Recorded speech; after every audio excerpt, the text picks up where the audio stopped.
First card we're going to have here is the Eight of Pentacles.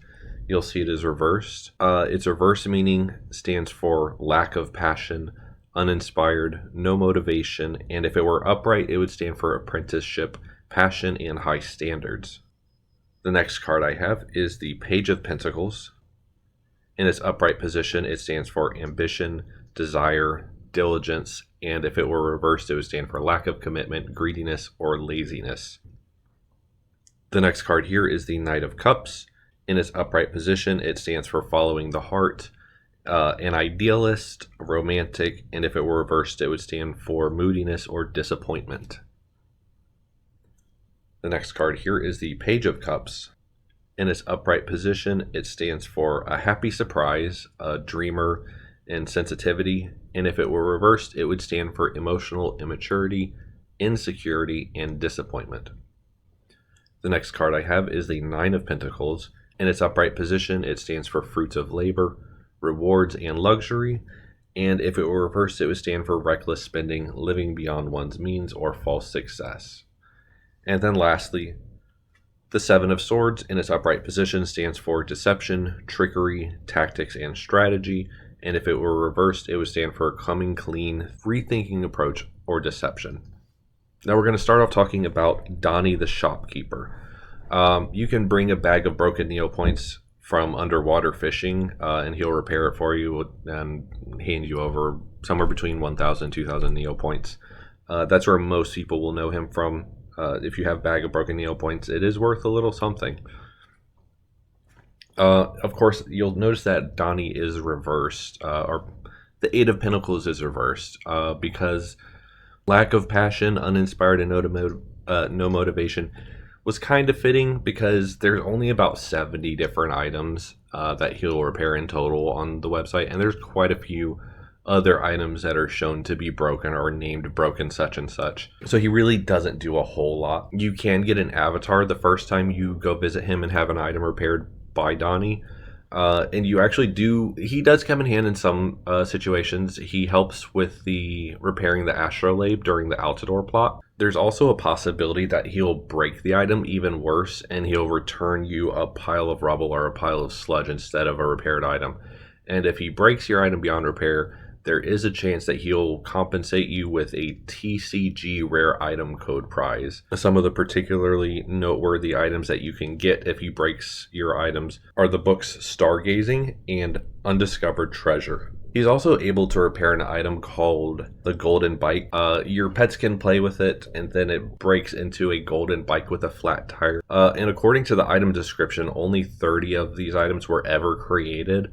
And if that's true, and it's possible that some of them were destroyed and turned into a pile of rubble or a pile of sludge, it could be one of the rarest items on Neopets.com. He also appears as a Battle Dome challenger. That isn't particularly noteworthy, but I did find it really funny that one of his heckles is, "Oh, did I break you? Maybe I can fix you later." So Donny's a little cheeky. I gotta give him that. He's kind of funny. This next card, the Page of Pentacles, features the Negg fairy, which is Kara. It also features Zaira. Now, Neggs, I'm going to talk about Neggs before we get into talking about the fairies themselves. So you can trade in Neggs for points at a place called the Neggery, and you can use those points to purchase more lucrative Neggs that are mainly used for stat boosting effects like your health, strength, defense, or intelligence. Some other Neggs have other niche effects like being usable in battle or randomly dropping rare books after being eaten. If you feed a genius Negg to one of your pets, there's a chance that you'll receive a rare book from doing so. Neggs are also featured in a lot of other places on the site, including having their own festival. They're usually treated like eggs, and they're even decorated to look like Easter eggs. Neggs replace the heart suit on card games on the site, such as Cheat and Solitaire. And then you've got Mirka Chase, which is a game similar to Snake, where you navigate a top-down style board collecting items. It actually has a free mode where you're not snapped to following the left, right, up, down directional control, and you're able to move around freely, which makes a different experience when when grabbing items without having to worry about hitting your tail. They're also used in a unique Minesweeper style game on the site.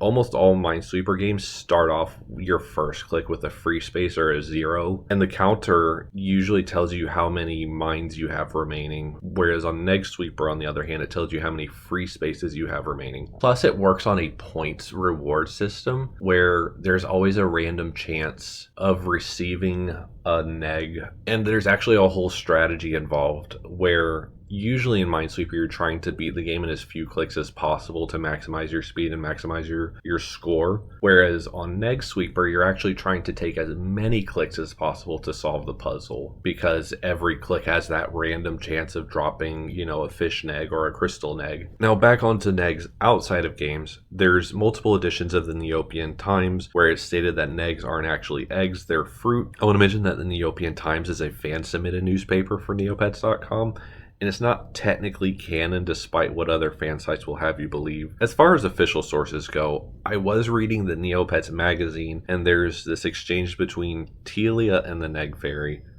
"Thank you, please come back anytime," the Negg Fairy called, waving as her last customer left. She then left the building, locked up, and turned over the small sign on the door, alerting everyone that she would be gone for lunch. After all, even fairies need a break sometimes. It had been an incredibly busy morning, what with the new Neggs that had been just made available. She'd been exchanging common Neggs for Negg points and magical Neggs for hours non-stop. Of course I can't complain, she thought, walking over the crunching snow in the ice caves. Exchanging Neggs was her duty, and she took great pride in doing her job well. After a short walk, the warm sunlight fell upon her face as she exited the ice caves. The Negg Fairy deeply inhaled the cool mountain air, then rolled her stiff shoulders and fluttered her wings. It had been quite some time since she'd taken a nice brisk flight. Leaping into the air, she caught the cool wind and gracefully flew to the top of Terror Mountain. It had been far too long since she had visited the snow fairy Taelia, who lived among the mountain's lofty peaks. She landed lightly on the snow just in front of Taelia's door and knocked with the back of her delicate knuckles. "Coming," a kind voice called out. "Oh, hello there, sister. I haven't seen you in quite a long time. Come in, come in," the snow fairy said as she opened the door and stepped aside so the Negg Fairy could enter. Taelia offered her fairy sister some hot tea as they sat together on a cozy couch. "So what brings you here?" the snow fairy asked. "Just a change of scenery, I guess," the Negg Fairy replied, sipping the soothing drink. "Guarding those Neggs can be overwhelming. As much as I love my job, it's nice to sit back and relax a little, even for just an hour." Taelia smiled and put down her cup. She began, somewhat apologetically, "to tell the truth, well, I'm almost embarrassed to ask this." "Yes?" the Negg Fairy asked encouragingly. "Well, what exactly is a Negg?" the snow fairy blurted out. The Negg Fairy laughed so hard that she nearly spilled tea on her lap. Noticing Taelia was blushing with embarrassment, she quickly regained her composure. "I'm sorry, sister. I didn't mean to tease you." "Oh, it's all right," Taelia said with a grin. "I know it's a silly question for a fellow fairy to ask. It's just that it seems to me that they're merely a type of food, which has always made me wonder why you have to guard them almost unceasingly." "No need to be embarrassed," the Negg Fairy assured her friend. "When Queen Fiora asked me to guard the Neggs, she explained why she wanted me to do so. To my knowledge, however, she's never shared this information with anyone else." "It must be something of great importance, then," Taelia said. "I will pry no further into the subject." At that moment, their conversation was interrupted by a rapid knock on the wooden door of Taelia's home. Alarmed by the frantic pounding, the snow fairy leapt up and swung the door open. Standing at her doorstep was a red Scorchio with a scarf around his neck, who looked absolutely distraught. "Is the Negg Fairy here?" he asked, his eyes wide with panic. "I'm here," the green-clad fairy answered, standing up and walking to the door. "What seems to be the problem?" "The Neggery!" the Scorchio shouted. There are sounds coming from it. Please hurry!" The Negg Fairy's eyes went wide. "No!" she gasped, pushing past the Scorchio. She immediately took off, flying at top speed to the ice caves. She was in such a rush that she didn't even travel by foot once in the caves. Instead, she flew haphazardly between the icy pinnacles, which littered the caves and made them dangerous for flying through. She had no time to worry about her own safety at this moment. She had to get to the Neggery before it was too late. As soon as the Neggery came into sight, she closed her wings and dove to the snowy ground, landing hard on her feet. Quickly, the Negg Fairy unlocked her door and threw it open. She instantly felt that the air inside was much warmer than usual. The cooling system must have failed. Her head jerked from side to side as she looked frantically around the neggery. No. No. It can't be, she cried, placing a hand over her mouth. However she wished to deny it, though, she could not ignore the simple truth. Her beloved Neggs had hatched. So, after reading the magazine, I can say that there is confirmed, at least in one source, that Neggs are based on eggs, not fruit, but we're going to continue on with the characters before I get too deep into that. So first we're going to talk about Kari, who is the Negg fairy. She's the one in the card with the green hair. She finally got an official name. She was just called the Negg fairy for a while. So I'm going to go over Kari's Neopedia entry, which says, no one is quite sure why she collects ordinary Neggs, except for the occasional thesis that she's just a huge omelet lover. Perhaps that explains the giant omelet in Tyrania, or perhaps not. Actually, most likely not. At least in the Neopedia, it is assumed that Neggs are based on eggs, because you wouldn't think that a fruit would be made into a giant omelet. Unless it's a fruit omelet. They do have a lot of those on the site. Neopians, however, continue to debate as to the reasons why the neggery truly exists. The one denizen of Neopia who may actually know the truth isn't telling, though if you ask her, the only reply that you'll receive is a smile with 4 simple words.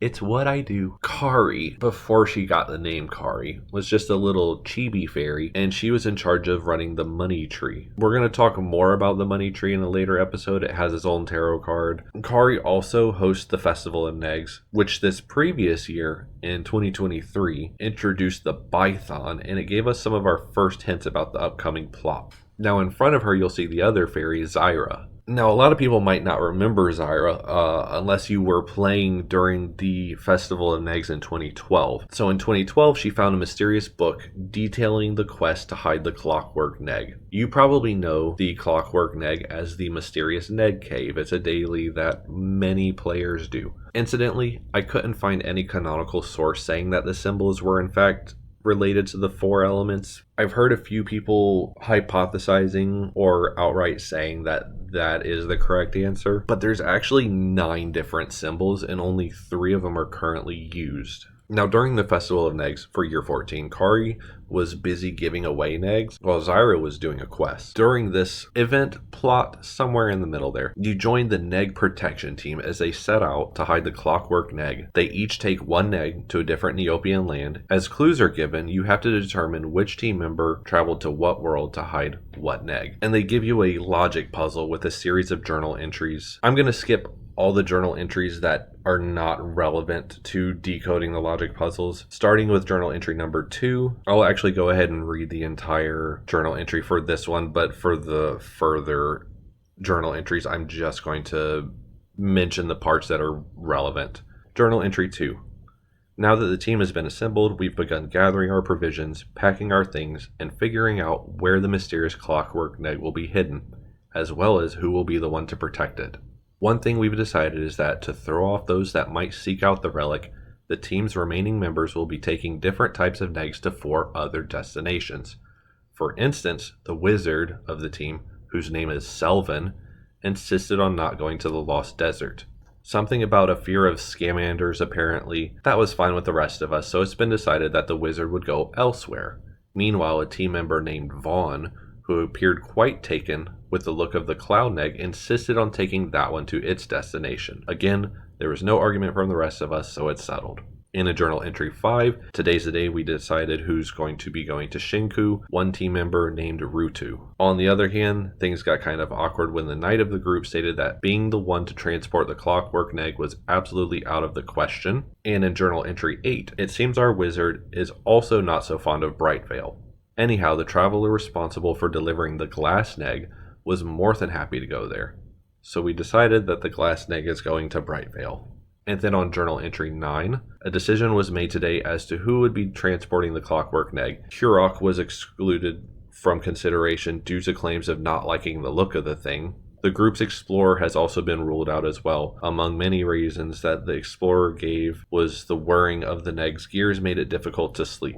And in journal entry 12, there was an awkward situation where somebody was calling for Rutu in order to get the blacksmith's attention, and when the blacksmith didn't respond, They said, hey, why aren't you paying attention to me? I'm paraphrasing here. The blacksmith was like, my name's not Rutu, at which point everybody started laughing. It turns out the reason that the team member was looking for the blacksmith was to ask them if they were willing to take the sand Negg, and the blacksmith was like, I don't have to go to Altador, do I? And then they're like, no, that's fine if you don't want to go to Altador. It was agreed that the sand Negg would not be taken to Altador. On journal entry 14, when trying to decide who would transport the plant Negg, one member of the team abruptly said, to be honest, I don't care which Negg you want me to deliver. I will say, though, as someone with a serious sweet tooth, my destination of choice would be Kiko Lake. And everybody cheered because everybody loves Kiko Lake.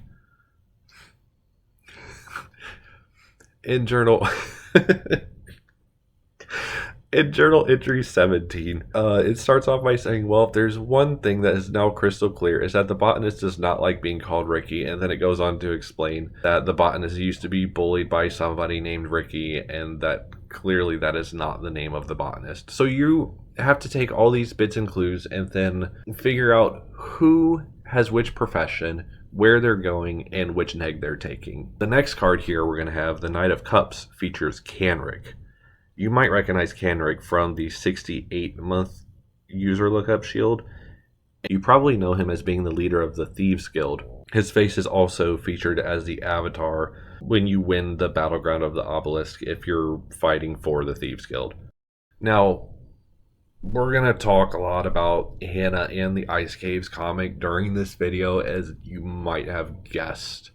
So at the beginning of the Hannah and the Ice Caves plot, Kanrik is working under Galen Deckhand, who is currently the leader of the Thieves Guild. There's this TCG card for Galen Darkhand that you can search on the Neopets website using the search feature, and it will award you an avatar. Kanrik was tasked by Galen with recovering a sarcophagus from Quasala, and he sought out Hannah the Oozle under the guise of helping his sister in his village who were plagued by a disease. He went to Hannah and was basically telling a sob story, saying, hey, my sister's very sick. I have to go into this ancient tomb and find the cure for her disease. And Hannah's like, yeah, cool. I'm down to help you, I guess, but like, what's in it for me? And he hands her a bag full of gems. And she's like, oh, okay, yeah, bet. I'm in. He's like, there's more for it. There's more in it for you at the end. We're rich people. We can hook you up. So they make their way over into this tomb, and Hannah immediately gets like this curse put on her, and she is like writhing in pain and like falls over and is basically like hanging off of a ledge inside this temple. And Kanrik just looks down at her and just scoffs. Ugh. Like, he doesn't give a crap. Kanrik is not... I don't understand why people are so crazy for Kanrik. He's such a jerk.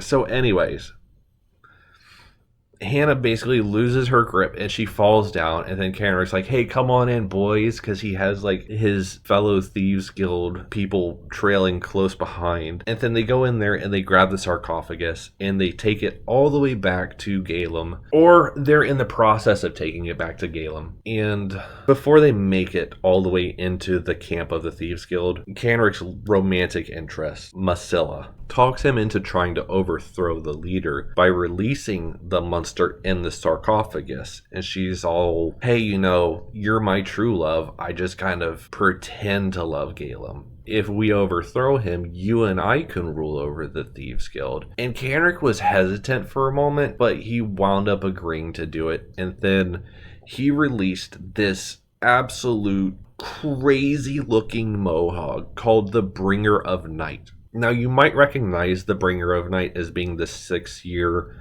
user lookup shield. I can't stress enough how cool the Bringer of Night looks, in my opinion. It's a unique mohawk. It has a different color scheme from the Desert Mohawk. As far as I know, there is no outfit that you could use to dress up a mohawk to look like the Bringer. Hopefully that's something that they plan on releasing on its pet day one day. The design appears to be based off of the ancient Egyptian god of war, Montu, or Montu Ra, the manifestation of the scorching effects of the sun god Ra. So Montu Ra was exclusively depicted as a being with a falcon head until the Bucus cult from like the 4th century BCE through the 4th century CE, which was like the latter end of the Pharaonic period. Not going to get too deep into Egyptian lore, but this is an extremely cool thing that they decided to include. So after Kanrik releases this monster, this bringer of night, he and Masilla think that they're going to take over the Thieves Guild, except the bringer is a sentient being. He's having none of it. They have their own goals here. So Galen gets wind of what happened, immediately figures out that Kanrik released the bringer because he wanted to overthrow him. So Masilla intervened, and she's like, hey, Galen, this guy is like really good at what he does. Obviously he can't be part of our group anymore, but let's spare his life and just exile him, because there's no worse punishment than being exiled, right? Like killing Kanrik is just too good for him, and he goes with it. He's like, all right, cool. So they poison him, and then Kanrik wakes up in the middle of nowhere and just starts wandering around. It just so happens that he stumbled into Hannah and Armin. Kanrik warned them that Galen was heading towards Terror Mountain, where they happen to be, and at this time Galen and his band are over there busy fighting the bringer. There's a skeletal army outside of the caves, while Hannah and Kanrik are trying to make their way past the Thieves Guild deeper within the mountain. During the final battle at the end of the plot, he did turn against Galen, and he defeated Galen. I can't say that. Can I say that on the internet? Yeah, no, Kanrik just like unalived Galen, like full on. And he took his spot as being the leader of the Thieves Guild. Also, Kanrik was in chapter 7, I think it was, and the epilogue of the Fairies Ruin comics, but he didn't have like any dialogue. I only gave it a cursory read through. I'm going to be doing a video on Fairies Ruin later, but it didn't appear that he had any dialogue. So I guess good job, Kanrik, for maybe or maybe not doing anything to save the fairies from being destroyed and turned into stone. All right, so now we're going to finally talk about Hannah and Armin. I'm actually going to talk about Armin first. Armin, you might know from being the user lookup shield for having a 69-month-old account. Nice. And he's also he's also the first Bori character introduced to Neopia just a week after the species was released. So they released Bori to where you could adopt or create a pet, but they hadn't been featured in any plots because they were in the middle of a plot, right? So because he was a Bori, he was familiar with the inner caves of Terror Mountain where the Bori live. And he was responsible for leading Hannah and Kanrik deep into the ice caves, and he introduced them to the leader of the Bori. Fun fact, during the comics, the Keeper of Time, which is the ruler of the Bori, used the word Bori as the plural form of Bori, so it stays the same if it's singular or plural. Why did I write that down as a fun fact? That seems like a Bori one, if you ask me. So Armin also quickly jumped into the fray whenever Galen Darkhand and the Bringer of Night actually stormed into the Bori city, down inside the ice caves. And at this point, the Bringer of Night and Galen Darkhand are kind of basically on the same team. And Armin is an ankle biter, like literally an ankle biter. The one clip of him getting involved in the fight is him just like straight up just like biting somebody's fucking leg. And then at the end of the battle, when all was said and done, Hannah called out for Armin and Kanrik, and it was a very touching moment.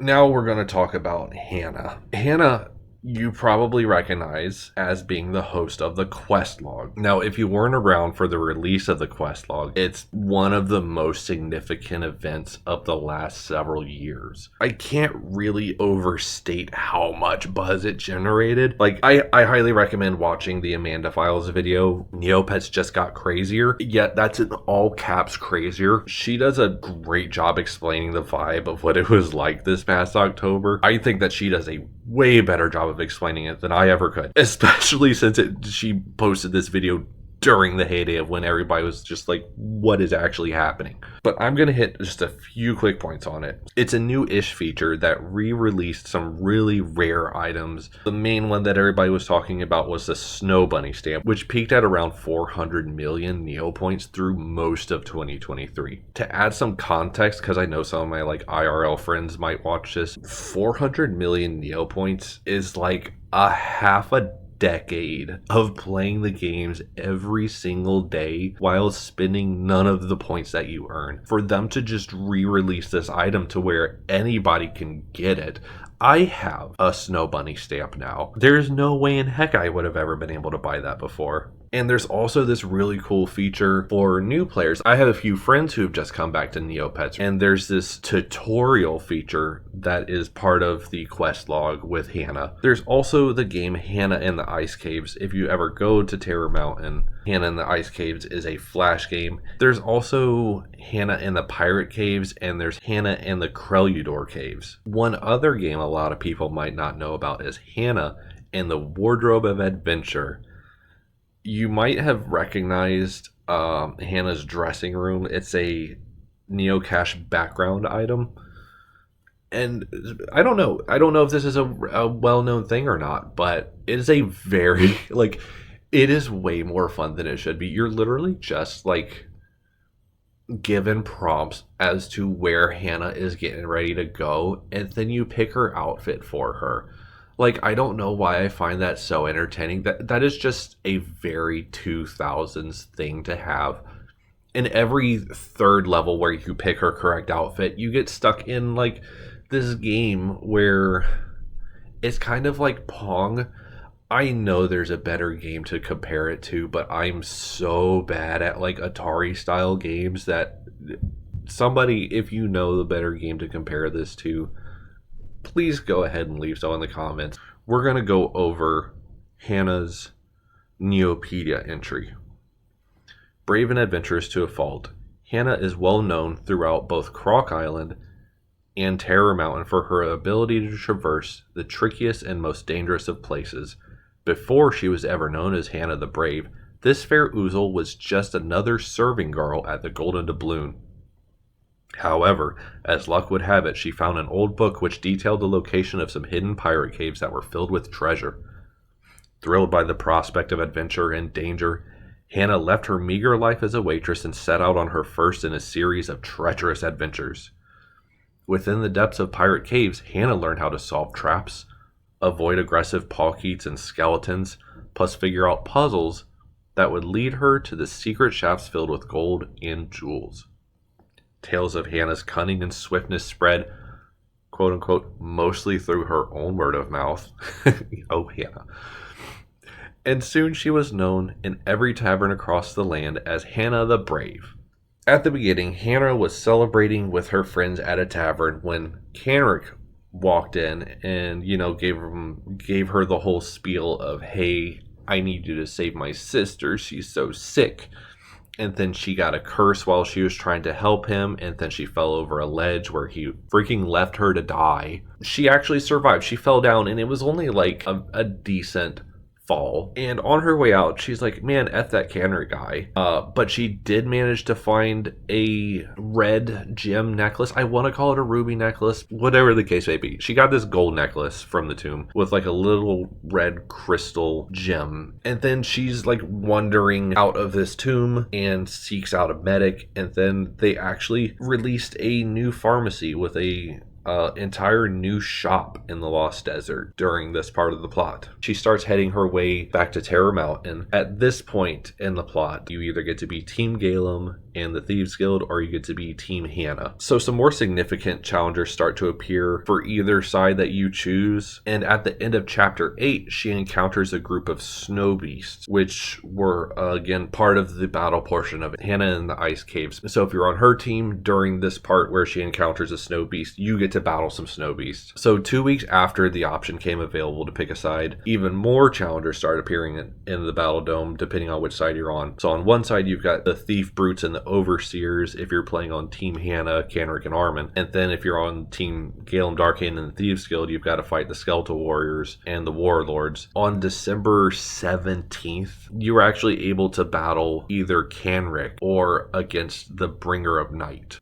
Hannah and Armin are both responsible for defeating the Bringer of Night at the end of the plot. So Hannah, the necklace I mentioned earlier, the Keeper of Time pointed out to her that this isn't any ordinary necklace. This is the same color as the gem in the middle of the ice caves called the Heart. So she had to bring the necklace and touch it to this other giant red crystal in the middle of the ice caves. I don't really understand what that was supposed to do, but the Bringer was not a fan of it.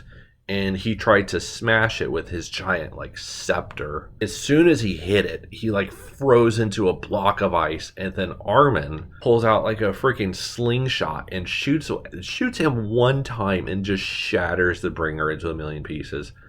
And then we're going to get to the next card, which features Taelia, the Snow Fairy. You may recognize her as being the character featured on the 33-month user lookup shield. She's also on the front cover of Neopets magazine, issue number 7. And she hosts some Snow Fairy quests, which you can complete for rewards. She was also featured in the Wraith Resurgence, but we're definitely not going to be able to cover the Wraith Resurgence in this video. That is going to be a much longer video.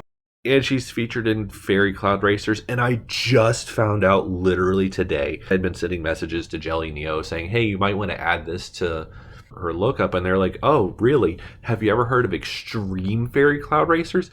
There's a sequel to the game Fairy Cloud Racers. I didn't know that till literally today. I'm going to start practicing that game for the rest of the month. According to the Neopedia, her greatest moment is saving Hannah, the adventurous Oozle, from a terrible and deadly curse laid on her by the Bringer's tomb.